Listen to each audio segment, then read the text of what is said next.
ఇద్దరికి అవకాశాలు రాలేదన్నంత మాత్రాన దాన్ని పెద్దగా భూతద్దంలో పెట్టి చూపించే ప్రయత్నం కవిత గారు చేస్తున్నారు. ఇదే కవిత గారు, మీరు కవిత గారు కంటెస్ట్లను అడుగుతున్నారు కదా, ఇవన్నీ సబ్జెక్ట్ అయితే అదే కదండి. కవిత గారు ఈరోజు ఉద్యమకారులకు కాకుండా బయట వాళ్ళకి అవకాశాలు వారే ఇప్పించారు. మరి ఆ రోజు ఉద్యమకారులు గుర్తు రాలేదు ఎవరికి? మీ పరపతిని ఉపయోగించుకొని, కేసీఆర్ గారి దగ్గర ఉన్న చనువును ఉపయోగించుకొని ఉద్యమంలో లేని వాళ్ళకు కూడా మీరు అవకాశాలు ఇప్పించిన విషయం తెలంగాణ ప్రజానీకానికి తెలుసు, బీఆర్ఎస్ పార్టీ నాయకులందరికీ తెలుసు.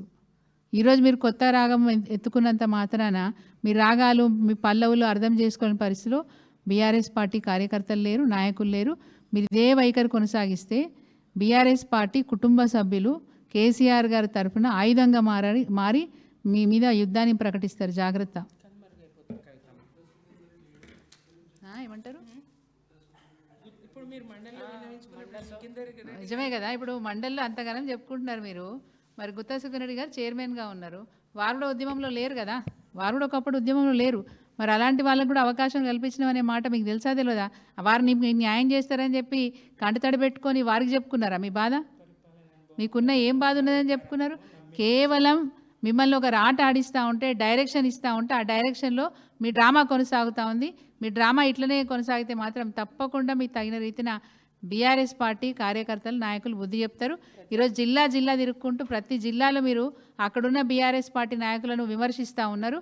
అక్కడ కనుక బీఆర్ఎస్ పార్టీ కన్నెర్ర చేస్తే, మీరు ఏ బాట అయితే బట్టిరో ఆ బాటలో కనుక బీఆర్ఎస్ పార్టీ కన్నెర్ర చేస్తే మీ పరిస్థితి ఏంటిది? గ్రామాలలో మీరు తిరిగే పరిస్థితి ఉంటుందా? ఆలోచించుకొని మాట్లాడండి. మీరు మాట్లాడేటప్పుడు కవిత గారు, మీ పట్ల గౌరవం ఉంది కాబట్టి ఇంకా కూడా ఓపిక పడతా ఉన్నారు. కేవలం కేసీఆర్ గారి కూతురు అని ఓపిక పడతా ఉన్నారు. ఆ ఓపిక నశించినాడు మీకే ఇబ్బందులు వస్తాయి. తస్మాత్ జాగ్రత్త. ఎస్,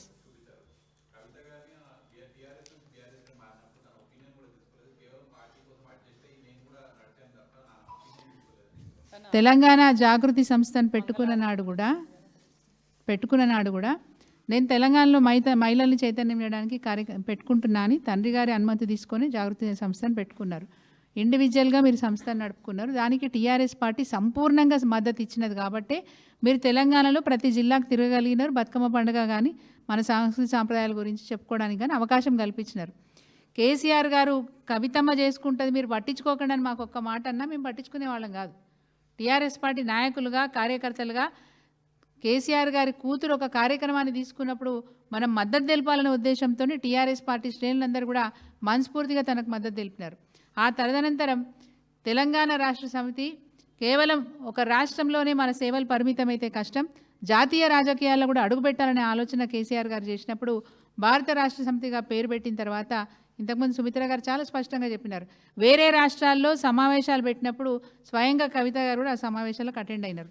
దాంతోపాటు తెలంగాణ జాగృతి, తెలంగాణ రాష్ట్ర సాధన కోసమే మీరు ఏర్పాటు చేసుకొని ఉండుంటే మీరు భారత జాగృతిగా ఎందుకు మళ్ళీ దాన్ని పేరు మార్చుకున్నారని మేము అడుగుతా ఉన్నాం. ఏ ఉద్దేశంతో మార్చుకున్నారు? మాకో ఉద్దేశం ఉంది, కేసీఆర్ గారికి ఒక సంకల్పం ఉంది. దేశంలో ఉన్న రుగ్మతల్ని పారదోలాలంటే, దేశాన్ని బాగు చేయాలంటే మన వంతు పాత్ర మనం చెయ్యాలనే ఉద్దేశంతో భారత రాష్ట్రంగా మార్చుకున్నారు. మీరెందుకు మార్చుకున్నారు? మీరు ఏ ఉద్దేశంతో మార్చుకున్నారు? ఎప్పుడైనా చెప్పినారా? ఎవరికైనా చెప్పినారా? మీ సదుద్దేశమే ఉంటే ఎందుకు చెప్పుకోలేదు? Thank you. నదులను అనుసంధానం చేసి దేశవ్యాప్తంగా 24